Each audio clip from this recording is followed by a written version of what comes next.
नमस्ते YouTube family, कैसे हैं आप सब। तो पिछली वीडियो में हमने करा था कैरेक्टरिस्टिक्स ऑफ मैनेजमेंट और आज का जो टॉपिक है हमारा वो है ऑब्जेक्टिव्स ऑफ मैनेजमेंट। यानी हम ये देखना चाहते हैं कि हमारी मैनेजमेंट जो है उसके ऑब्जेक्टिव्स क्या हैं। हमने कैरेक्टरिस्टिक्स तो देख लिया, यानी फीचर्स तो देख लिए उनके, लेकिन अब उनके ऑब्जेक्टिव्स क्या हैं, उनके एम क्या हैं, उनके लक्ष्य क्या हैं, उनके गोल्स क्या हैं उस मैनेजमेंट के, वो सब देखने वाले हैं। लेकिन शुरुआत करने से पहले ज़रा ये देख लेते हैं कि जो हमने पिछले वीडियो में याद करा था क्या वो हमें आज याद है कि नहीं है। मैम, आप बहुत बड़े बड़े क्लेम्स कर रहे थे ना कि मेमोरी टेक्निक्स से अगर आप याद करोगे तो आपको एग्ज़ाम की डेट तक याद होने वाला है। तो मैम ज़रा एक बार प्रूव कर दो हमें कि हमें याद है कि नहीं है। चलो, आपको मेरा साथ देना पड़ेगा, पूरा मेरे साथ जो है पूरा रिकॉल करना पड़ेगा कि कल जो हमने पढ़ा था क्या हमें याद आ रहा है कि नहीं आ रहा है। तो हम क्या करेंगे, सबसे पहले क्या बताना है हमें, कैरेक्टरिस्टिक्स ऑफ मैनेजमेंट बताना है। ये हमारा क्वेश्चन हो गया। और जब मैंने आपको बोला था कि आपको मैनेजमेंट से ध्यान आए चैप्टर नंबर 1, तो सबसे पहले उसमें आपको अपनी मदर का ध्यान आना चाहिए, मम्मा का ध्यान आना चाहिए। ठीक है, मैंने कैरेक्टरिस्टिक्स ऑफ मम्मा बताया था। हाँ मैम, थोड़ा बहुत याद आ रहा है। चलो ठीक है, अब देख लेते हैं, आगे बढ़ते हैं। तो मम्मी से मैंने आपको बताया था मम्मी के फीचर्स कैसे हैं। मम्मी के फीचर्स ऐसे हैं, एक तो मेरी मम्मी का ना गोल है कि सब खुश रहें, सब परिवार खुशहाल रहे, सबका भला हो। और दूसरा, मेरी मम्मी ना व्हाट्सएप बहुत ग्रुप में यूज़ करती हैं, राइट। दूसरा मैंने आपका व्हाट्सएप ग्रुप वाला बताया था। ठीक है, तो पहले सारे पॉइंट्स जो है मम्मी की कहानी से याद करेंगे, फिर हम देखेंगे कि क्या हम पूरे पॉइंट्स बोल पा रहे हैं कि नहीं बोल पा रहे हैं। तो सबसे पहले, हाँ ठीक है, मम्मी जो है, मम्मी का गोल है सब खुशहाल रहे, उसके लिए मम्मी क्या करती है, मम्मी कॉन्टीन्यूअस पूरे दिन जो है अपने डायनामिक फंक्शंस करती है। और डायनामिक फंक्शन मतलब मम्मी का ये नहीं है कि एक ही अपने बारे में सोचती है, सबके बारे में, यानी मल्टी डिमेंशनल है मेरी मम्मा। तो मम्मी पीपल के बारे में भी सोचती है, मम्मी वर्क के बारे में भी सोचती है, मम्मी ऑपरेशंस के बारे में भी सोचती है। और हाँ मैम, आप दूसरा व्हाट्सएप ग्रुप के बारे में जो बोल रहे थे ना, उसमें आपने बोला था कि मम्मी ना हर व्हाट्सएप ग्रुप में प्रेजेंट है, यानी शी इज़ परवेजिव। कोई बात नहीं, अब जैसी भी है तो हमारी माँ, तो माँ का प्यार कैसा होता है, इनटेंजिबल होता है। मैम, सारे पॉइंट्स याद आ गए। ये तो पूरी जो स्टोरी है दिमाग में ऐसे मतलब गिटार की तरह बज रही थी, जैसे कोई धुन बजती है ना, तो वैसे बज रही थी, बिल्कुल एग्जैक्टली सेम तरीके से होता है। अब हमें क्या करना है, हमें ये जो है मेन पॉइंट्स तो याद आ गए, लेकिन इनका जो पॉइंट है हम ऐसे थोड़ा ना लिख कर आएंगे, कहानी थोड़ा ना लिख कर आएंगे मैनेजमेंट मम्मी होती है और ऐसे ऐसे होता है। तो हमें लिखने तो मेन पॉइंट्स ही हैं। अब जैसे मैंने आपको बोला कि मम्मी का क्या है, मम्मी का एक गोल है कि सब खुश रहें, तो उसका कॉरेस्पॉन्डिंग पॉइंट क्या है, that management is a goal oriented process. फिर उसके बाद मैंने आपको बोला था कि मम्मी ना बड़े सारे व्हाट्सएप ग्रुप में है, तो ग्रुप से क्या याद आना चाहिए, ग्रुप एक्टिविटी याद आना चाहिए, राइट। फिर उसके बाद मैंने आपको बोला था कि मम्मी जो है कॉन्टीन्यूअस काम करती है पूरे दिन। ठीक है, तो it is management is a continuous process. फिर मैंने बोला था कि मम्मी जो है डायनामिक फंक्शन करती है, yes, management is a dynamic function. फिर उसके बाद आपने ये भी बोला था कि मम्मी का डायनामिक फंक्शन सिर्फ अपनी तरफ ही सीमित नहीं है, वो सबका सोचती है, इट इज़ मल्टी डिमेंशनल। और वो किन किन के बारे में सोचती है, people, work and operation. People के बारे में भी सोचती है, वर्क के बारे में सोचती है, और दोनों को इंटीग्रेट करके फिर ऑपरेशंस बनते हैं। फिर मैम आपने बोला था परवेजिव, मम्मी हर ग्रुप में प्रेजेंट है, हर ग्रुप में परवेजिव है। तो इसका मतलब कि हाँ, मैनेजमेंट इज़ परवेजिव, यानी सिर्फ इंडिया में नहीं, सिर्फ बिजनेस तक नहीं, जो पर्टिकुलर ऑर्गेनाइजेशन हो सकती है वहाँ पे मैनेजमेंट की ज़रूरत है, चाहे वो आपका घर ही क्यों ना हो, चाहे वो स्कूल हो, चाहे वो कोई एनजीओ हो, चाहे वो कोई प्रॉफिट मेकिंग बिजनेस ऑर्गेनाइजेशन हो, राइट। और उसके बाद आपने क्या बोला था कि मैम जैसी भी है हमारी माँ है, लेकिन माँ का प्यार कैसा होता है, माँ का प्यार इनटेंजिबल होता है, वो दिखता नहीं है। तो management cannot be touched but it is seen, मतलब उसकी जो प्रेजेंस है वो फेल्ड होती है when we see coordination and orderliness. ये दो वर्ड्स मैंने आपको याद करने के लिए बोले थे कि जब हमारी पूरी ऑर्गेनाइजेशन में कोऑर्डिनेशन होता है और ऑर्डरलीनेस होता है तो हमें दिख जाता है कि मैनेजमेंट है। वो हो, चलो अपने लिए क्लैपिंग कर लो। आपको पुराने वाला आंसर बिल्कुल परफेक्ट तरीके से याद था, कॉन्सेप्ट भी क्लियर था और आपको याद भी था। तो चलो आज की शुरुआत करते हैं। आज का टॉपिक थोड़ा सा भारी लग सकता है आपको, क्योंकि इसमें इसी टॉपिक में 3 चीज़ें हैं, और जब ये क्वेश्चन आता है तो ऐसा नहीं है कि हाँ पूरा क्वेश्चन आ जाएगा ऑब्जेक्टिव्स ऑफ मैनेजमेंट। इसमें जो है इसके जो पर्टिकुलर पार्ट्स हैं उनको एक पार्ट को उठा के शायद क्वेश्चन पूछा जाए, लेकिन अगर एग्जामिनर की हटी हुई तो वो जो पूरा क्वेश्चन भी है वो पूछ सकता है।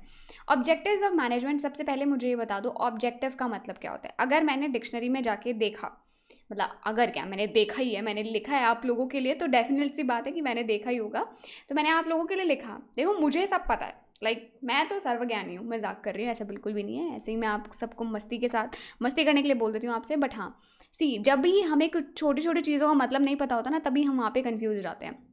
बच्चों ऑब्जेक्टिव का मतलब ही नहीं पता होता।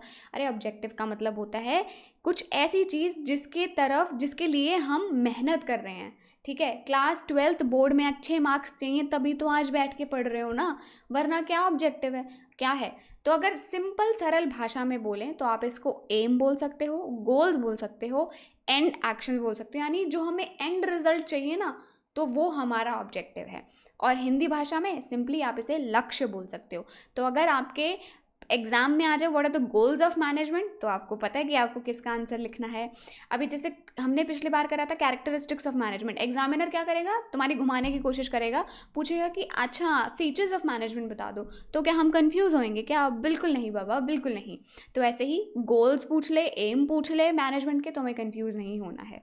ओके, तो चलो मैनेजमेंट के क्या गोल्स होते हैं, ऑब्जेक्टिव बता रहे हैं हमें बताएंगे ऑब्जेक्टिव का मतलब। एनसीईआरटी प्लीज़ अपना लेवल बढ़ाओ, हमें ऑब्जेक्टिव का मतलब ऑलरेडी पता है, बट कोई बात नहीं, एनसीईआरटी ने इतने प्यार से लिखा है तो हम पढ़ लेते हैं कि ऑब्जेक्टिव का मतलब क्या होता है। तो ये कहते हैं ऑब्जेक्टिव आर द एंड्स, यानी वो एंड रिजल्ट्स हैं जिनकी तरफ हम काम कर रहे हैं, यानी जिनके लिए हम एक्टिविटीज़ कर रहे हैं, towards which the activities of an organization are directed. The managerial objectives of an organization can be classified into three major categories. तीन major category हैं।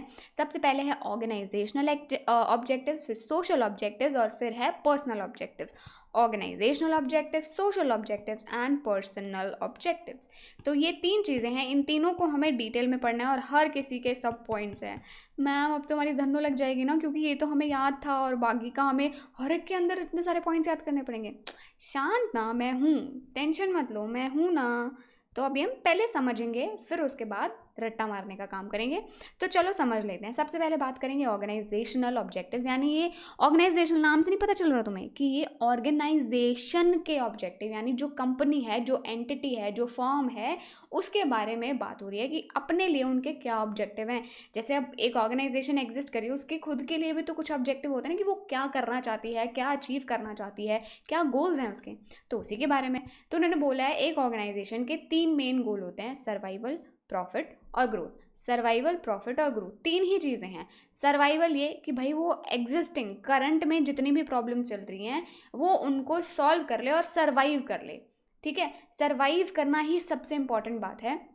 जब सर्वाइव कर लेगी कि हाँ ठीक है सर्वाइव कर लिया, कंपटीशन से हम बच गए, तो फिर जो है हम ये भी कोशिश करेंगे कि हम थोड़ा सा प्रॉफिट भी कमा लें, राइट। क्योंकि प्रॉफिट ही मेन ऑब्जेक्टिव बोला जाता है, इसकी प्रॉफिट मेन ऑब्जेक्टिव होता है, बट ठीक है, हु डजंट लाइक मनी। और वैसे भी हमने तो बोला ही था बिजनेस का मतलब क्या है, बिजनेस में ऐसा एक्टिविटी है, कमर्शियल एक्टिविटी है, इकोनॉमिक एक्टिविटी है जिसमें बाइंग सेलिंग हो रहा है और प्रॉफिट मोटिव भी है वहाँ पे। तो प्रॉफिट मोटिव होता है और ऑर्गेनाइजेशन का, ठीक है। फिर उसके बाद अब जब हम सर्वाइव भी कर गए, हमने प्रॉब्लम्स ओवरकम कर ली, हम पैसे भी छाप रहे हैं, ठीक है। अब उसके बाद क्या होता है, बंदा क्या मतलब क्या चाहता है इंसान, कि मेरा ऑर्गेनाइजेशन का उन्नति हो, आगे बढ़े, ग्रो हो। आप जब भी देखो, अभी आप रियलाइज़ नहीं करोगे, राइट। जब आप अपनी कॉर्पोरेट जॉब वर्ल्ड में जाओगे या फिर अगर आप एंटरप्रेन्योरशिप करते हो, दोनों सिचुएशन में सबसे पहले आपको है जॉब इंटरव्यू सर्वाइव करना है, फिर ऑर्गेनाइजेशन सर्वाइव करनी है, ऑर्गेनाइजेशन की पॉलिटिक्स सर्वाइव करनी है, और सैलरी आएगी तो वो प्रॉफिट के सेंस में आ जाएगी। फिर उसके बाद जब आप 1-2 साल का एक्सपीरियंस आपको हो जाता है, तब आप लगता है ना कि यार मेरे को ना ये काम बोरियत लगने लगी है, तो मुझे ना ग्रोथ चाहिए। यानी मुझे ना अब अगर मैंने जूनियर एसोसिएट की पोजीशन पे ज्वाइन करा था, मैं क्या लिख रही हूँ, जूनियर एसोसिएट की पोजीशन पे ज्वाइन किया था, तो अब मैं जो है सीनियर एसोसिएट बन जाऊँ, या फिर मैं मैनेजर बन जाऊँ, या फिर मैं कुछ भी मतलब सुपरवाइजर बन जाऊँ। तो मैं क्या हमेशा ऊपर का ही सोचती हूँ। तो आप एक बात बताओ, ऑर्गेनाइजेशन नहीं सोचेगी क्या अपने बारे में ये, तो ऑर्गेनाइजेशन सबसे पहले सर्वाइव करेगी ताकि वो कंपटीशन में रहे, चाहे कितनी भी प्रॉब्लम्स हो, कितना ही कंपटीशन आ जाए, कितना ही पॉलिटिक्स हो जाए, लेकिन सर्वाइव करना है। फिर उसके बाद सर्वाइवल जब स्मूथ हो जाए कि हाँ ठीक है अब हमारी अच्छी स्टैंडिंग है मार्केट में, उसके बाद हम चाहेंगे कि हमारा प्रॉफिट भी हो, उसके बाद हम चाहेंगे कि हमारी ऑर्गेनाइजेशन ग्रो भी करे। तो चलो पढ़ लेते हैं। ये पूरा जो है एनसीईआरटी ही पढ़ रहे हैं हम, आप ये मत समझो कि मैंने शायद कोई थर्ड बुक उठाई हुई है, दिस इज़ कम्प्लीटली एनसीईआरटी। और हाँ कहीं कहीं आप देखोगे मॉडिफिकेशंस है, वो बस इसलिए कि थोड़ा सा ईजी लगने के लिए मैंने कहीं कहीं पे मॉडिफिकेशन करा हुआ है। So these objectives aim at prosperity and growth of the organisation. Generally it is assumed that profit maximisation is the main objective. Generally ये मिसकंसेप्शन पाया जाता है कि प्रॉफिट को मैक्सिमम बनाना ही जो है एक कंपनी का एक मेन गोल होता है, एक ऑब्जेक्टिव होता है, बट ऐसा हर केस में ज़रूरी नहीं है। तो मैनेजर्स जो हैं, जो हमारे टॉप मैनेजमेंट के लोग होते हैं, वो क्या करते हैं, वो डेवलप करते हैं एंड अटेन करते हैं वैरायटी ऑफ ऑब्जेक्टिव्स, यानी बहुत सारे वो जो ऑब्जेक्टिव्स हैं वो कोशिश करते हैं कि वो अटेन करें, and in all management areas which reduces cost and brings maximum prosperity.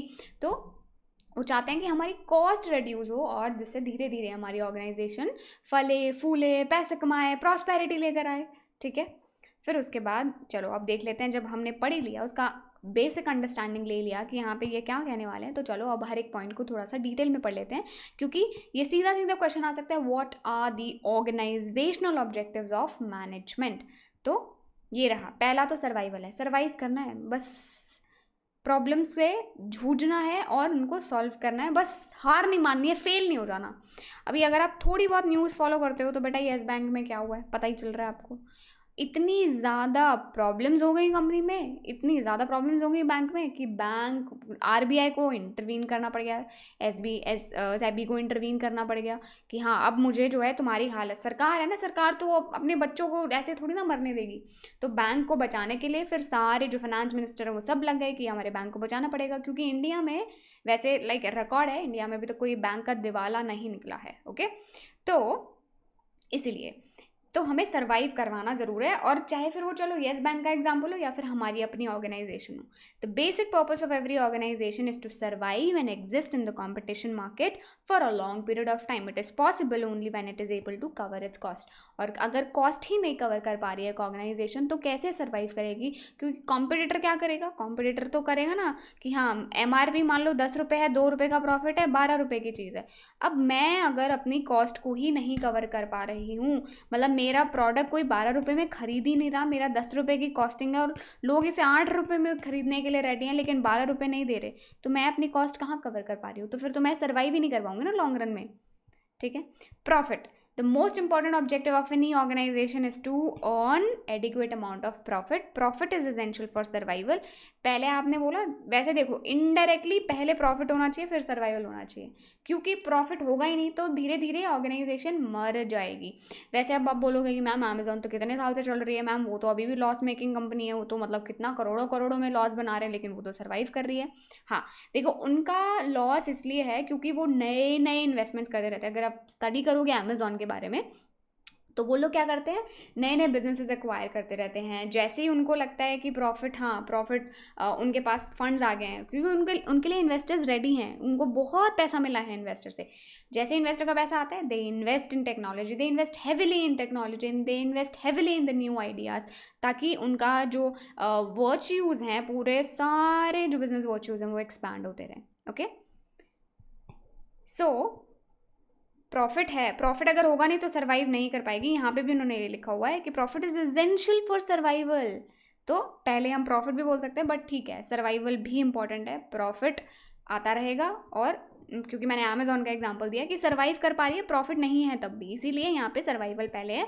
But हाँ, सर्वाइव अगेन करना है तो आपको प्रॉफिट तो चाहिए ही चाहिए। जैसे अब जितने भी आजकल स्टार्टअप्स होते हैं तो सबका ना ब्रेक इवन देखा जाता है कि चलो मान लो हम 10 लाख रुपए लगा रहे हैं, तो ये ब्रेक इवन कब पहुँचेगा। ब्रेक इवन क्या होता है बेटा, ब्रेक इवन आपने पढ़ा भी होगा शायद से, अभी शायद अगर नहीं आपने नहीं पढ़ा होगा, हाँ क्योंकि अभी हम आगे पढ़ेंगे ना फाइनेंशियल मैनेजमेंट का चैप्टर, तो उसमें पढ़ेंगे हम ब्रेक इवन के बारे में। तो ब्रेक इवन में क्या होता है, ब्रेक इवन में होता है कि आपने 10 लाख रुपए लगाए हैं, 10 लाख रुपए कब कितने टाइम में कवर हो जाएंगे। हाँ, हो सकता है 6 महीने में हो सकता है ये 4 साल में हो। वैसे 10 लाख जितना छोटा अमाउंट लगा के तो कोई भी रिकवर कर लेता है। मान लो हमने 100 करोड़ लगाए तो ये 100 करोड़ कितने टाइम में रिकवर हो जाएंगे। तो वो होता है ब्रेक इवन पॉइंट, जिस पॉइंट पे कॉस्ट और जो अर्निंग है वो दोनों सेम आ रही हैं।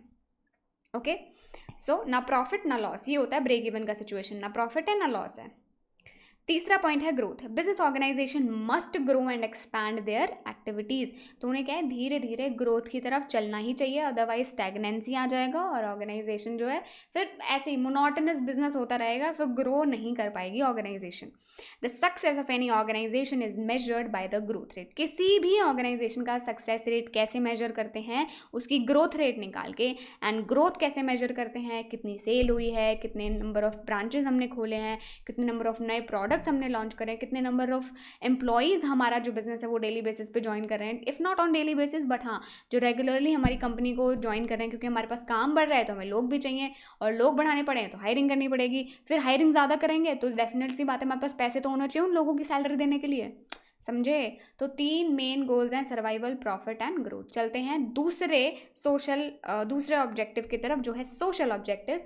और सोशल ऑब्जेक्टिव्स आपको थोड़ा नाम से ही पता चल रहा होगा कि यहाँ पे हम अपनी प्यारी सोसाइटी के बारे में बात करने वाले हैं। देखो ये बोला जाता है कि भाई ऑर्गेनाइजेशन जो है यानी बिजनेस जो है वो एग्जिस्ट कहाँ कर रहा है, आसपास ही कर रहे हैं ना, चाहे वो आपकी इन्फोसिस की कंपनी हो, चाहे आप दिल्ली रहें, चाहे आप गुड़गांव रहें, चाहे आप मुंबई रहें, राइट, कहीं भी रहें आप, तो आपकी ऑर्गेनाइजेशन एग्जिस्ट कहाँ कर रही है, एनवायरनमेंट में यानी सोसाइटी में ही तो एग्जिस्ट कर रही है। चाहे आप, ये नहीं है कि हाँ मैं यहाँ रहती हूँ बगल में कंपनी है, बट आप जिस एनवायरनमेंट के साथ कम्युनिकेट करते हैं सेम एनवायरनमेंट के साथ वो कंपनीज भी कम्युनिकेट कर रही हैं, राइट। तो आप बिजनेसेस जो है सोसाइटी में एग्जिस्ट कर रहे हो तो आपका फ़र्ज़ नहीं बनता कि आप सोसाइटी को रिटर्न करो, क्योंकि आप सोसाइटी के रिसोर्सेज यूज़ कर रहे हो, आप सोसाइटी के लोग यूज़ कर रहे हो, आप सोसाइटी की लैंड यूज़ कर रहे हो। आप बोलोगे मैम कोई फ्री में थोड़ी ना यूज़ कर रहे हैं, मैम पैसे ले रहे हैं, पैसे चाहे वो ज़मीन हो तो ज़मीन के पैसे देने पड़ते हैं, रेंट के पैसे देने पड़ते हैं, फिर मैम आपके वो एम्प्लॉयज़ हों सैलरी भी तो उनको देनी पड़ती है, तो कोई फ्री में तो हो नहीं रहा।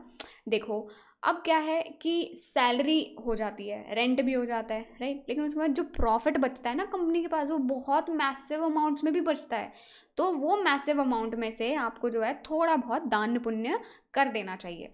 जैसे अभी कंपनीज़ में क्या है, अगर आप जब थोड़े बड़े हो जाएंगे तब आप पढ़ेंगे कॉर्पोरेट सोशल रिस्पॉन्सिबिलिटी। इसके अंडर क्या होता है, गवर्नमेंट ने मैंडेटरी कर दिया है, जो बड़ी बड़ी कंपनीज़ हैं जो लिस्टेड हैं, ये जो $1 बिलियन कंपनीज़ है ना, इनको अपना जो है CSR हर साल 5% का देना ही रहेगा, कि इतना तुम्हें अपने प्रॉफिट में से देना ही देना है, बात खत्म, मैंडेटरी है, सरकार ने बोल दिया है। चाहे तुम ये पैसा फिर एजुकेशन में लगाओ ताकि हमारी इंडिया में एजुकेशन का लेवल बढ़े, चाहे तुम फिर उसको स्वच्छ भारत अभियान में कर दो, या फिर मतलब तुम कुछ भी करो, बट सोसाइटी की तरफ तुम्हें कुछ करना ज़रूर है, ठीक है। तो इसीलिए ये एक्सपेक्टेशन होते हैं कि आप सोसाइटी के रिसोर्सेज यूज़ करते हो, लेकिन आप उनसे बहुत ह्यूज अमाउंट्स ऑफ प्रॉफिट कमाते हो, इसलिए आपका फ़र्ज़ बनता है कि आप सोसाइटी को रिटर्न करें, उसको वापस करें, और उसको ऐसे एक kind gesture like gratitude express करें। क्या एक्सप्रेस करें, ग्रैटिट्यूड एक्सप्रेस करें।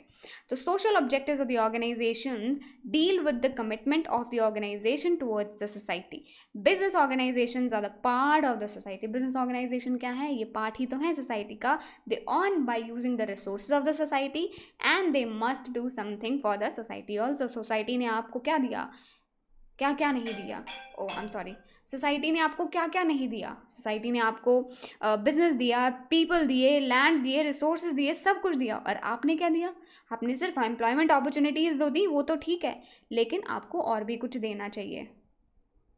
एक सेकेंड, मैं अपने ब्रदर को मैसेज कर दूँ, अरे बाप रे रुक जा,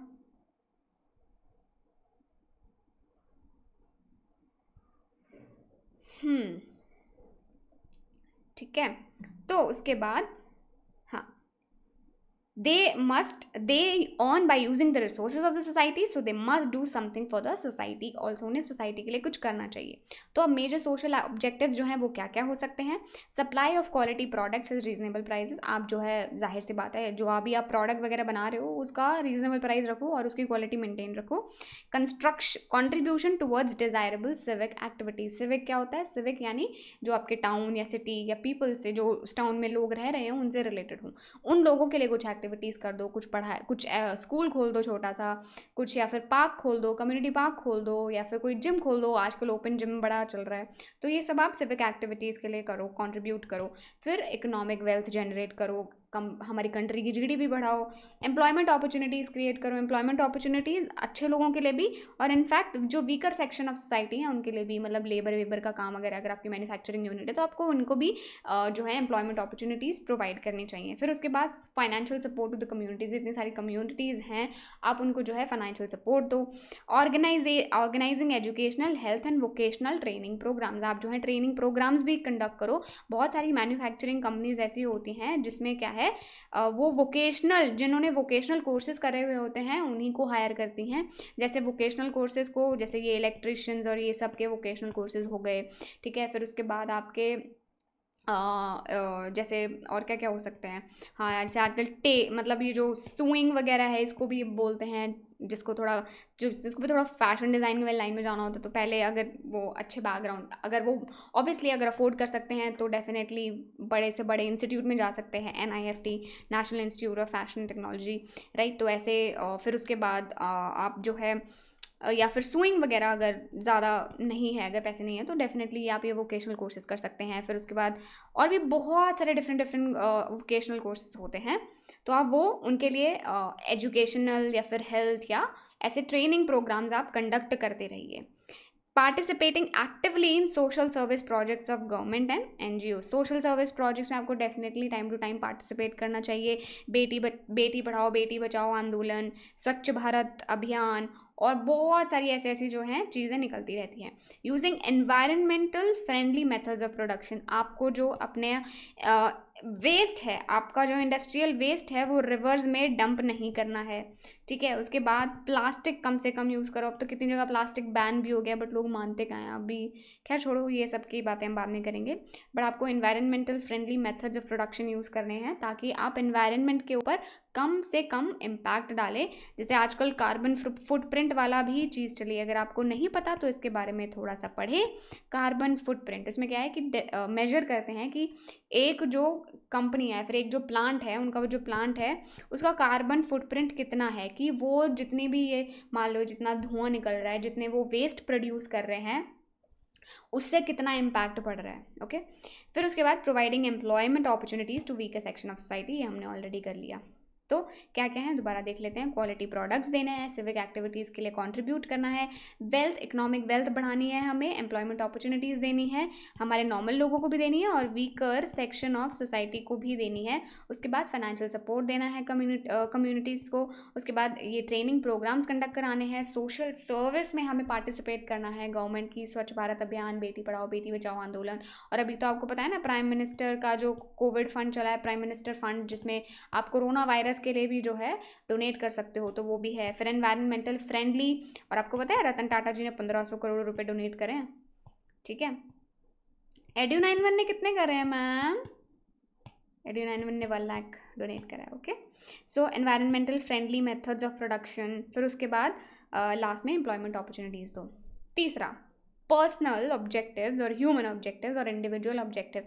मैम इनमें से कुछ भी पूछ सकते हैं मैम, ये तीनों एक ही हैं। हाँ, ये तीनों एक ही हैं, तीनों का आंसर एक ही है, और इसीलिए अगर ह्यूमन ऑब्जेक्टिव्स भी आ गया तो भी आपको सेम आंसर लिखना है, इंडिविजुअल ऑब्जेक्टिव, पर्सनल ऑब्जेक्टिव, जो भी आए आपको आंसर सेम ही लिखना है। Individual objectives are related to the employees, नाम से ही पता चल रहा है NCERT, आपने कोई हमें नई बात नहीं बताई है। जाहिर सी बात है, अगर आप पर्सनल ऑब्जेक्टिव या इंडिविजुअल ऑब्जेक्टिव की बात कर रहे हैं तो उस कंपनी में, उस ऑर्गेनाइजेशन में काम करने वाले लोगों की ही बात कर रहे हैं। बिल्कुल सही बच्चों, आप बहुत इंटेलिजेंट हो, मैं तो कहती हूँ कमाल हो आप लोग। As employees are most important resources, ये तो हमें कितनी बार पता लगा चुका है कि यार कुछ भी हो, मतलब एक कंपनी आगे नहीं बढ़ सकती अगर उसके एम्प्लॉयज़ जो हैं वो बढ़िया नहीं है। अगर किसी कंपनी में निकम्मे एम्प्लॉयज़ हैं, वो कंपनी में निकम्मी ही होने वाली है, लेकिन अगर किसी कंपनी में बहुत अमेजिंग लोग हैं तो वो कंपनी भी जो है आगे जाने वाली है, ऊपर जाने वाली है। As employees are most important resources of every company and satisfied and motivated employees contribute maximum for the organisation. अगर एम्प्लॉयज़ मोटिवेटेड हैं तभी वो जो है क्या करेंगे, अच्छे से काम करेंगे, अच्छे से कॉन्ट्रीब्यूट करेंगे अपनी ऑर्गेनाइजेशन की तरफ। अदरवाइज़ वो क्या बोलेंगे, क्या यार ये 9 to 5 की जॉब, दिमाग ख़राब हो गया है, ठीक है। तो इसलिए हमें उनका मोटिवेशन बरकरार रखना चाहिए, उनको अच्छे अच्छे इंसेंटिव्स देने चाहिए, उनको छुट्टियों पे भी भेज देना चाहिए कभी कभी, जैसे ही हमारी कंपनी थोड़ा सा प्रॉफिट बनाए उनको छुट्टियों पे भी भेजना चाहिए और उनको खुश रखना चाहिए, उनके बर्थडे सेलिब्रेट करनी चाहिए। मतलब these are just little things जो हमें ह्यूमंस बनाती हैं, जो हमें खुश रखती हैं, ठीक है। तो कभी अगर आप भी एंटरप्रेन्योर बनने का सपना रखते हो, कभी आपको भी है कि नहीं मुझे अपना बिजनेस चलाना है, तो आपको जो है क्या करना है, आपको भी अपने जो कंपनी में आपके एम्प्लॉयज़ होंगे उनका पूरा ध्यान रखना है, उनसे पूछना है, उनके हालचाल भी पूछने हैं। ऐसा नहीं कि सिर्फ वर्क, मतलब वो उनको रोबोज नहीं समझना है कि यार ठीक है काम से काम करो, काम करो, काम से फिर अपना घर चले जाओ, फिर आके काम करो, बस ये ऐसा नहीं। Humans we are humans, we need social touch. तो पूरा ह्यूमनली फीलिंग देनी है, ऐसा नहीं है कि बस मशीन आ रही है, मशीन काम करके निकल रही है, ठीक है। सो अब इंडिविजुअल जो है उसके क्या क्या गोल होते हैं। सबसे पहला ये तो बिना देखे बच्चों, बिना देखे बता दोगे तुम, मुझे पता है। मैम सैलरी है ना, इतना सिंपल, इतने सिंपल सवाल मत पूछा करो आप हमसे, आप हमें डम समझते हो क्या? नहीं यार, मैं डम नहीं समझती, बट हाँ थोड़ा ना ऐसे इंटरेक्शन करते रहना चाहिए आप लोगों से। मैम आप तो कैमरा से बात कर रहे हो, ठीक है चुप रहो। कॉम्पिटिटिव सैलरी, सैलरी होनी चाहिए भाई, ऐसी सैलरी होना चाहिए कि मेरे को अपने लगे कि मेरे को मेरे स्किल्स के लिए पेमेंट मिल रहा है। Personal growth and development, personal growth and development, इसमें हमें ये देखना है कि आज अगर मैं जूनियर हूँ, आज अगर मैं जूनियर हूँ तो मेरे को इतना काम करना है कि मैं सीनियर बनूँ 1-1.5 साल के बाद, मेरे पास इतना एक्सपीरियंस आना चाहिए, तो मुझे उनका प्रमोशन के बारे में, उनकी ट्रेनिंग के बारे में भी सोचते रहना चाहिए। पीयर रिकग्निशन, सेल्फ रिस्पेक्ट होनी चाहिए कि मेरे जो पीयर्स यानी जो मेरे बाकी जो मेरे कॉलीग्स हैं जो मेरे साथ काम करते हैं वो मेरी रिस्पेक्ट करें। ऐसे नहीं बोला कि हाय कितना बेकार इंसान है, इसको तो काम पर नहीं क्यों रख रखा है, काम ही नहीं करता कुछ भी, वो सब नहीं होना चाहिए। सोशल रिकग्निशन, मैं जहाँ पे मतलब देखो, एक तो मेरा ऑफिस एनवायरनमेंट है, फिर मेरा घर का एनवायरनमेंट है, तो मेरा जो है वहाँ पे भी रिस्पेक्ट होना चाहिए, राइट। फिर उसके बाद good and healthy working conditions, आपकी कंपनी में पान थूके हुए हैं, कहीं किसी ने डस्टबिन नहीं है, सब ऐसे ही मतलब पूरा लिटर करके रखते हैं, ठीक है, क्लीनिंग नहीं होती, डस्टिंग नहीं होती, धूल चाट रही हैं फाइल्स, सबकी टेबल्स धूल चाट रही हैं, ऐसा नहीं होना चाहिए। वर्किंग कंडीशंस बहुत साफ रखने चाहिए। ये तो मैंने आपको सर्विस का बताया, ये जो मैन्युफैक्चरिंग कंपनीज होती है ना, इनको तो इतना ज़्यादा ध्यान देना पड़ता है वर्किंग कंडीशन, पता है कितने ज़्यादा हादसे हो जाते हैं, बहुत बड़े बड़े हादसे हो जाते हैं। एल्यूमिनियम, अगर कोई किसी का एल्यूमिनियम बनाने का काम है, ठीक है, जैसे और बहुत सारे मतलब डिफरेंट डिफरेंट बिजनेसेस होते हैं जिनमें बड़ी बड़ी मशीनरीज रिक्वायर्ड होती हैं, राइट। किसी का गैल्वेनाइजिंग का काम होता है, ठीक है, किसी का लोहा पिघला कर जो है वो बनाने का काम होता है, या फिर किसी के यहाँ पे बड़ी बड़ी मशीनरीज काम करनी होती है, जैसे जेसीबी में बड़ी बड़ी मशीनरीज हैंडल करनी होती हैं, तो हमें प्रॉपर उनका इक्विपमेंट, अगर कोई ड्रेस है, अगर कोई फार्मास्यूटिकल कंपनी में काम कर रहा है तो उनका प्रॉपर ड्रेस होना चाहिए, कोट वगैरह होना चाहिए। अगर कोई वो ऐसी चीज़ के पास काम कर रहे हैं जहाँ पे बहुत ज़्यादा टेम्परेचर है तो उनके पास प्रॉपर टेम्परेचर प्रूफ जो है, उनके पास कपड़े होने चाहिए, मास्क होना चाहिए, अगर कहीं पे जो लग रहा है कि जो टॉक्सिक फ्यूम्स हैं वो उनके सांस उसकी उनके रेस्पिरेटरी सिस्टम में जा सकते हैं। इन सभी चीज़ों का जो क्या है वो ध्यान रखना है। Workers may lose interest in work if their objectives are neglected. तो वर्कर्स क्या होंगे, लूज कर देंगे इंटरेस्ट, अगर हम उनके इंटरेस्ट का ध्यान नहीं रखेंगे, वो अपने काम में इंटरेस्ट लूज कर देंगे अगर हमने उनकी इन सभी चीज़ों का ध्यान नहीं रखा तो। Management must try to integrate the personal objectives with the organisational objectives. तो मैनेजमेंट को क्या करना है, पर्सनल ऑब्जेक्टिव्स और ऑर्गेनाइजेशनल ऑब्जेक्टिव्स को इंटीग्रेट करना है, बैलेंस बना के रखना है दोनों में। चलो अब हमारे सारे पॉइंट्स हो गए हैं, अब हमें याद करना है, पर सबसे पहले एक बार ध्यान तो कर लो क्या क्या था। मैम एक तो ऑर्गेनाइजेशनल था सबसे पहला मैम, दूसरा फिर सोशल था, और तीसरा मैम पर्सनल था। मैम अगर सिर्फ यही क्वेश्चन आ जाए कि सिर्फ जो है एनलिस्ट कर दो नाम, कि सीबीएसई को क्या तुमने पागल समझा है क्या, इतना आसान पूछेंगे क्या वो तुमसे?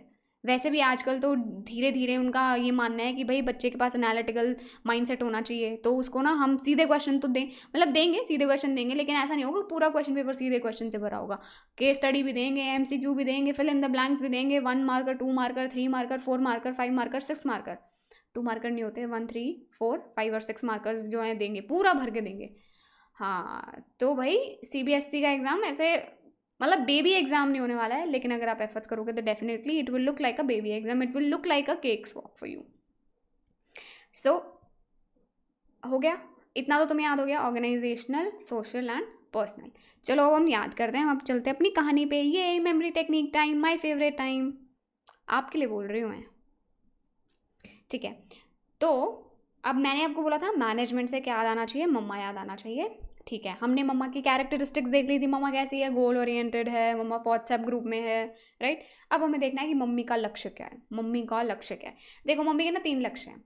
आपकी मम्मा जॉब करती है क्या, मतलब मेरी भी नहीं करती, बट मान लेते हैं क्योंकि हमें एग्जाम्पल में फिट करना है, तो मान लेते हैं कि आपकी मम्मा, मेरी मम्मा, सबकी मम्मा जो है जॉब करती हैं, ठीक है। अब मम्मा जॉब करती हैं, आपको पता ही है वैसे भी फीमेल्स कितनी सिंपल सी होती हैं, बस उनको चाहिए हमारी फैमिली लाइफ अच्छी रहे, और अगर वो काम करती हैं तो बस उनकी काम की लाइफ अच्छी रहे। वो ज़्यादा मतलब इतने ज़्यादा एम्बिशियस सपने नहीं रखती हैं, क्योंकि उन्हें पूरी फैमिली का भी ध्यान रखना होता है, राइट।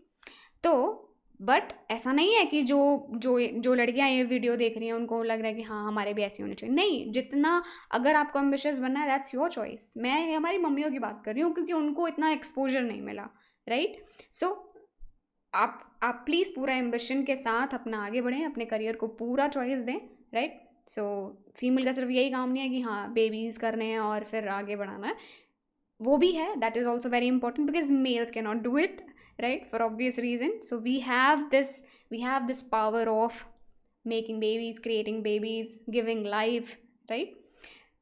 बट हाँ, अपने एम्बिशंस, अपने करियर को भी पूरा इंपॉर्टेंस देना है. चलो बैक टू द टॉपिक. मम्मा की बात कर रहे हैं. मम्मा के क्या ऑब्जेक्टिव होंगे. मम्मा ऑफिस में जाती हैं तो मम्मी की ऑफिस से रिलेटेड होंगे ऑब्जेक्टिव. फिर मम्मा का जो है अपनी जो फैमिली है पर्सनल, वो खुद का है और उनकी फैमिली का. पर्सनल में वो सब आ जाएंगे. पर्सनल में उनका खुद का भी आ गया और उनकी फैमिली का भी आ गया. और मम्मा देखा है आपने, मम्मा के दिन में कितना प्यार होता है, कितना वात्सल्य भाव होता है कि वो सबको जो है ऐसे दान पुण्य भी करती हैं, गरीबों को खाना भी खिलाती हैं, मंदिर में जाके खाना बंटवाती हैं, कपड़े भी बंटवाती हैं, राइट. तो वो चाहती हैं कि सोसाइटी का भी बेनिफिट हो. तो मम्मा के ऑफिस से उनके क्या ऑब्जेक्टिव होंगे मम्मा के, कि मेरी कंपनी जो है ना सर्वाइव तो करे, प्रॉफिट भी कमाए और ग्रोथ भी करे. ठीक है. मम्मी का अपनी कंपनी से लेके क्या, मम्मी का अपनी ऑर्गेनाइजेशन से लेके क्या ऑब्जेक्टिव हो सकता है, मेरी कंपनी सर्वाइव भी करे, प्रॉफिट भी कमाए और ग्रो भी करे. ये तो बहुत सिंपल है, ये तो याद हो गया. अब आ जाते हैं सोशल पे. पहले पर्सनल कर ले या पहले सोशल कर ले. चलो पहले सोशल कर लेते हैं. ठीक है. OSB, इसको हटा दो, OSP, बी बोल दिया मैंने, OSP, राइट. अब ऑर्गेनाइजेशन हो गया, एस हमारा क्या है, सोशल है. चलो अब सोशल क्या है, हमने बोला कि मम्मी को जो क्या है, मम्मी को चाहिए कि सारे संसार का भला हो, हमारे जो गरीब लोग हैं वो भी जो है परेशान ना हो, उनको भी अच्छा खाने पीने को मिले. तो मम्मी बोलती है कि सोशल सर्विस सबको करनी चाहिए, चाहे तुम्हारे पास एम्प्लॉयमेंट अपॉर्चुनिटीज़ हो या ना हो. उसके लिए कोई ट्रेनिंग की थोड़ी ना ज़रूरत है. अरे भाई किसी को सोशल सर्विस करना है, ये थोड़ी ना कि नहीं पहले आप ट्रेनिंग लेकर आओ उसके बाद ही आप सोशल सर्विस कर पाओगे. नहीं, उसके लिए बस थोड़ा पैसा लगता है, थोड़ा वेल्थ लगता है. इससे क्या होगा, हम जो गरीब लोग हैं उनको फाइनेंशियल सपोर्ट दे पाएंगे ताकि वो भी कुछ क्वालिटी प्रोडक्ट्स खा सकें, पहन सकें, है ना. वरना वो बेचारे इतना दिहाड़ी नहीं कमा पाते हैं दिन का कि वो बस खाना भी अपना नसीब कर पाए, राइट. तो उनको थोड़ा सा हम दान पुण्य देंगे तो वो भी अपने लाइफ में कुछ ढंग का खा पाएंगे, कुछ ढंग का पहन पाएंगे. इससे हमारा पूरा एनवायरनमेंट जो है वो फ्रेंडली रहेगा और हमारी सिविक एक्टिविटीज़ जो हैं वो बढ़ेंगी. मैम ये क्या, मैम आप बच्चा समझ रहे हो, मैं आप ऐसे याद कराओगे क्या. बेटा अगर याद करना है तो this is the best technique. मैंने सुना है जो बच्चे बोलते हैं कि मैम एक्रोनिम्स भी जो हैं वो भी आप करा दो, दिस इज सो स्टूपिड, आपकी स्टोरी इतनी स्टूपिड लगती है. देखो बेटा, जितनी ज़्यादा स्टूपिड स्टोरी होगी ना उतनी ज़्यादा लंबे समय तक तुम्हें याद रहेगी. मुझे एक बात बताओ, DDLJ मूवी आपने सबने देखी होगी, DDLJ मूवी. चलो 3 इडियट देख लो अगर आप थोड़े ज़्यादा नए बच्चे हो तो. सबको याद है ना उसकी स्टोरी. मम्मा ने बोला था कि याद करने के लिए, या फिर स्कूल वाले टीचर या प्रिंसिपल ने बोला था कि उस स्टोरी को याद कर लो. याद है ना, क्योंकि हमारे ब्रेन को अम्यूज़ करती है. हम जब वो मूवी देख रहे होते हैं हमारा पूरा ध्यान वहीं पे इनग्रोस्ड होता है. ठीक है. किसी ने थोड़ी ना बोला, मैंडेटरी थोड़ी ना रखा है कि वो याद करो, बट फिर भी याद हो जाती है क्योंकि हम पूरे इंटरेस्ट के साथ पूरे मज़े ले लेके उसको देख रहे होते हैं. वैसे ही सेम अगर हम पढ़ाई को मज़े ले लेकर करेंगे, कॉन्सेप्ट हमने समझ लिया, लेकिन अब जैसे 3 इडियट्स भी देखी थी आपने, तब भी आप उसका कॉन्सेप्ट तो समझ गए थे ना, मॉरल ऑफ द स्टोरी समझ गए थे ना, लेकिन आपने उसको एंजॉय भी करा. आपको वो चमत्कार बलात्कार वाला डायलॉग भी याद है, उसके बाद आपको रैंचो तो बहुत अच्छे से याद होगा. ठीक है ना. तो ये सब चीज़ें धीरे धीरे आपको याद रहेंगी. तो सेम हमें जो है इसमें करना है. सो मम्मी बोलती है सोशल सर्विस करनी चाहिए. इसके लिए चाहे तुम्हारे पास एम्प्लॉयमेंट अपॉर्चुनिटीज़ हो चाहे ना हो, इसके लिए कोई ट्रेनिंग की थोड़ी ना ज़रूरत है. इसके लिए क्या ज़रूरत है, थोड़े से वेल्थ की ज़रूरत है. और इससे क्या हम हेल्प कर पाएंगे, हम दूसरों को फाइनेंशियल सपोर्ट दे पाएंगे ताकि वो भी क्वालिटी प्रोडक्ट्स खा सकें और पहन सकें अपनी लाइफ में. इससे हमारा पूरा जो एनवायरनमेंट है वो फ्रेंडली हो जाएगा और हमारे एनवायरनमेंट में सिविक एक्टिविटीज़ बढ़ेंगी. वाह भाई वाह, बहुत बढ़िया, याद हो गया. फिर उसके बाद तीसरा, मम्मा के कुछ पर्सनल ऑब्जेक्टिव में. मम्मा को है कि मेरे को मेरी सैलरी टाइम पे मिल जानी चाहिए. मैं ज़्यादा आनाकानी नहीं करती, मैं ज़्यादा पंगे नहीं पालती. मुझे अपनी सैलरी जो है वो टाइम पे मिल जानी चाहिए और मेरे बच्चों की पर्सनल ग्रोथ हो और मेरे पति की डेवलपमेंट हो. मेरे बच्चों की पर्सनल ग्रोथ हो और मेरे पति की डेवलपमेंट हो. भाई वो आज मैनेजर हैं, कल क्या बनेंगे, CEO बन जाएंगे कंपनी की, यही चाहती है ना. और मेरे बच्चे जो हैं, नन्नू मन्नू बच्चे जो हैं, वो उनकी पर्सनल ग्रोथ अच्छे से हो, वो उनकी हाइट भी बढ़े, वो दिमाग भी बढ़े उनका, राइट. और फिर उसके बाद मम्मी खुद के लिए क्या चाहती है, मम्मी खुद के लिए चाहती है कि मेरे को ना सोसाइटी में सब प्यार से रखें, रिकग्निशन मिले मेरे को व्हाट्सएप ग्रुप पे रिकग्निशन मिले, मेरे को ऑफिस में भी रिकग्निशन मिले, मेरे को सोसाइटी में भी रिकग्निशन मिले, ठीक है, रिकग्निशन मिले, पीयर रिकग्निशन भी मिले और सोशल रिकग्निशन भी मिले। तो ये थे हमारे सारे पॉइंट्स, हमने देखा। आप ये नोट डाउन कर सकते हैं अपनी नोटबुक में, अगर आपने बिजनेस स्टडीज़ की कोई एक्स्ट्रा नोटबुक बना रखी है तो आप उसको नोट डाउन कर लीजिए। और ये स्टोरी आपको बहुत इंटरेस्टिंग लगेगी और एंड तक आपको सच में हेल्प करेगी याद करने में। जब भी आपको लगे ना कि हाँ मेरा एग्ज़ाम था और मैं इस स्टोरी की वजह से, हेल्प की वजह से मैं जो है लिख पाया अपने पेपर में exam, please come back, comment on this video, ताकि बाकी सब बच्चों को भी पता चले that this really works. Alright, आज की वीडियो के लिए इतना ही, मिलेंगे आपसे नेक्स्ट वीडियो में, तब तक के लिए नमस्ते।